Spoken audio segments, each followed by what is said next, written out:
Okay, so I have my panel here for the center of my quilt, of my wall hanging, and I have my two Chinese lanterns for the side. So I'm going to attach those together. I have not yet taken out the paper piecing for this. Still there, but I'm going to sew it like that, and I'll take all the paper piecing after I'm done with the entire wall hanging. So now I'm just gonna go like this and stitch right on that line, and the same thing with this one, and stitch right on this line. Okay, I sewn everything, and this one seemed to be just a smidge a little bit bigger, but not a big deal. So now that I have pressed the size, my little points came out pretty good. I'm going to do the top and the bottom. So I'm going to move these right there. This one is going to be in the center, and then this one is going to be on one side, and then this one is going to be on the other side.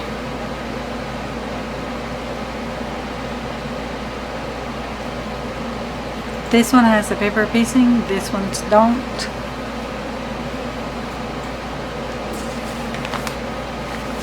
So I'm just going to sew them like this, open it up, stitch them right here, and press them.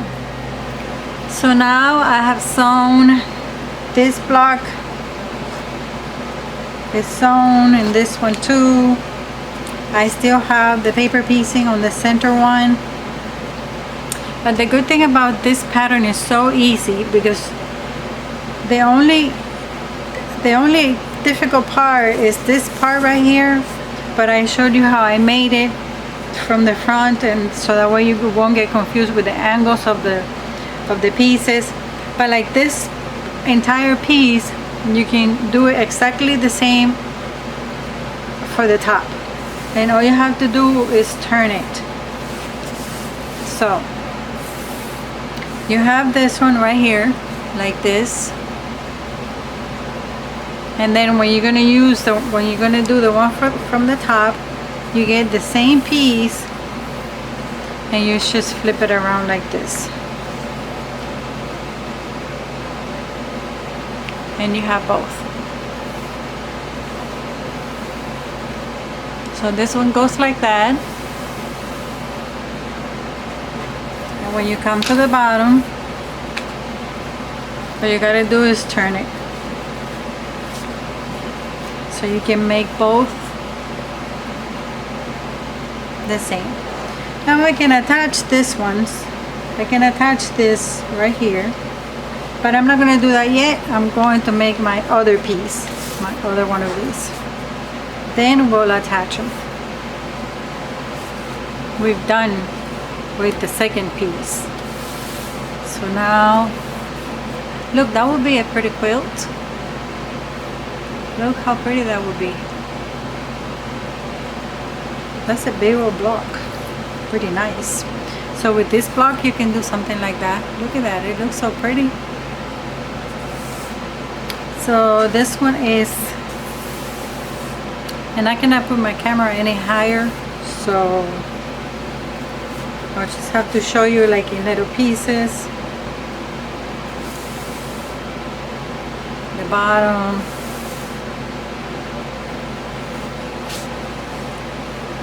and then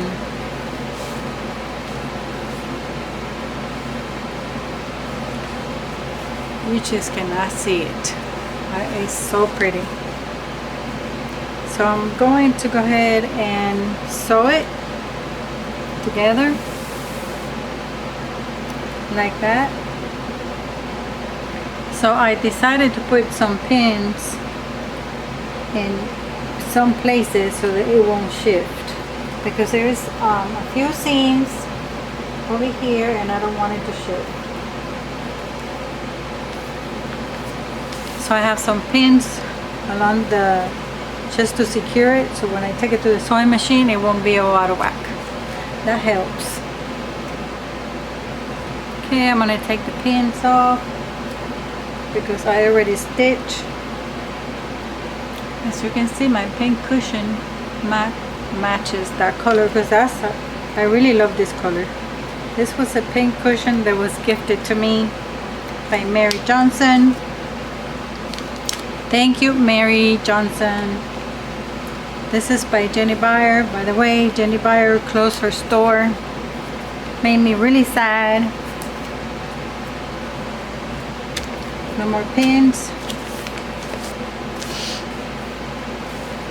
So now I'm gonna go and press it really good. I'm gonna press this towards the inside.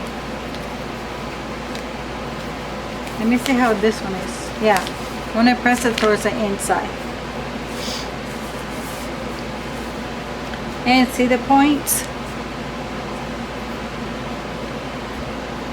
They're not caught in the seam. So yep, that's how it looks. Now the top. This is what it looks like already sewn.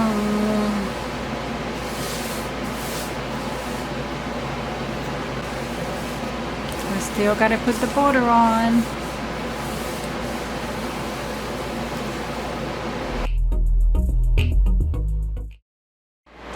So I'm going to go ahead and attach the borders now. I have already attached these ones. They're already been sewn. These ones have been sewn as you show, I show you on the table, and I attach pretty much all the center pieces. I have the border over here. It still has the paper piecing paper on, and I'm going to sew it to the center of the piece. So sewing this to the center of the piece, both side borders first. Then I'm going to do the top. This one is still not sewn to this strip. This one is the one that was giving me trouble, the top one. And like I mentioned, when I put it there, it was too short. So I'm like, what's going on? I went right on the line. But sometimes that happens. I get off a little bit off track, and so just do what I explained earlier. Is to big, and come in a little bit on the border, and then the little stitch that you have on the 1/4 inch, and just like I explained earlier, it worked for me. But do it like one at a time. You go up to the machine, you adjust it how you think it should be, bring it back and make sure that it's, and if it needs a little bit more, then you do one at a time. Don't try to do all of them at once, because then it might not work. So now we're going to go ahead and attach the border. But I am so excited because this is so beautiful. I love the colors from fall, and this is going to be a beautiful one hanging in my house. And if I decide I want to do one for Christmas, then I'll just, you can actually do for Christmas also. You can put like a Christmas tree panel over here, and then do this in Christmas colors, which it will look beautiful, because these lanterns actually look like ornaments. And this one's also, they're so pretty. So now I'm going to go and attach the borders. Over here I place clips on my border and my wall hanging. So all the way to the edge on one side, and then I just put clips all around, all along the edge. I didn't try to make it stretch or anything. I didn't try to stretch it or anything. And over here it matched perfectly at the end, right on the edge. So I was very happy with that. So now I'm going to go ahead and take it to the sewing machine and show you how I stitch it.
Okay, I sewn the side borders. Now I'm going to sew the top and bottom. It's looking good. See right here, this little corner came out really nice. This one came out even better. So there it is. Still have some of the paper on the back. It's crunchy. Okay, since I've already sewn this, now I'm going to attach the top border. This one ends up here on the right top corner with the black, left top corner with the gray. So this one is the continuation. So gray, black, gray, black, gray, black. It's hard to see in the camera really, but that's the way it goes. Top border on. Now the bottom. Last border. So this little square, the seam goes towards the square. That's the way I'm doing it, with the seam towards the square, so that we can nest them over here, because this one is going to go into the quilt. So I'm going to put them like that, and we will be done with the piecing. Okay, it's been attached. Now I'm going to rip this paper out. So this is my least favorite part of paper piecing. However, I get like a cup of coffee, or I put a show on TV and I start listening to a podcast or anything like that, and I start peeling off all these little papers. I don't know if there is another paper that is easier to peel off and it's like, you know, like thinner, because I'm really not a fan of this one. And if you know of anyone that is any paper that is easier to peel off, please put it on the comments below, because that will be what I will use next. Because this one is not, you know, this is really not something that I'm fond of, this paper. So I'm not even going to put the name of the paper here, because, you know, I don't want to be dissing no company, saying this is not a good company or whatever. Some people might like it. I don't. It's pretty thick, so I had to like rub on top of the stitch with my tweezers to make it come off easier, and to be able to get it off. I don't like it because I think my stitches are going to get loose, even though I put them really small. Sometimes I feel that I'm going to rip the stitch. And also, I didn't put a lot of glue, but sometimes if you put a lot of glue, it sticks to the fabric, and it's harder to rip it off. But anyway, I had a little bit of fun here watching shows and listening to podcasts.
And I'm completely done with the wall hanging.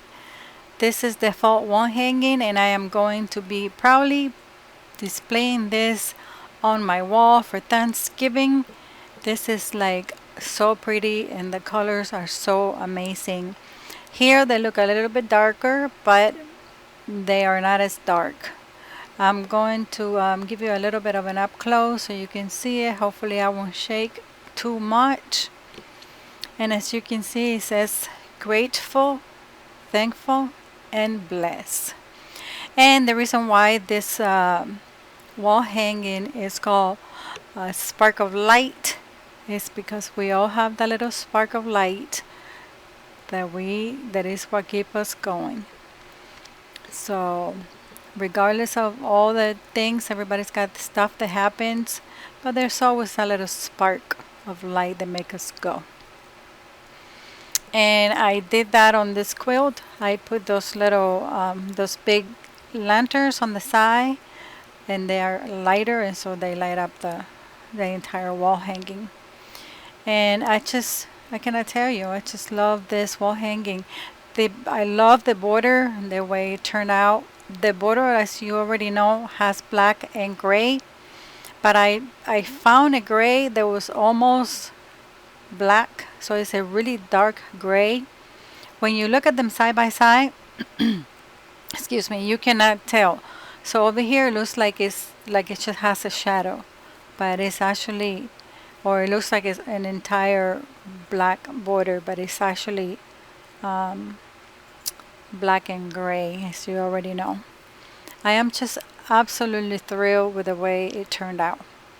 I put 2 layers of cotton, 100% cotton. Those are the ones I was telling you about, the big old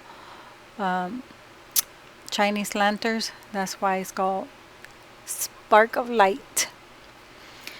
I put 2 layers of 100% cotton on my quilt, so it's pretty heavy. And it's good for wall hanging like that because it stays straight and it drapes. So I hope you like this tutorial, and I'm going to put pictures of the pattern, and you can order those patterns pretty much at any time. Thank you so much for watching.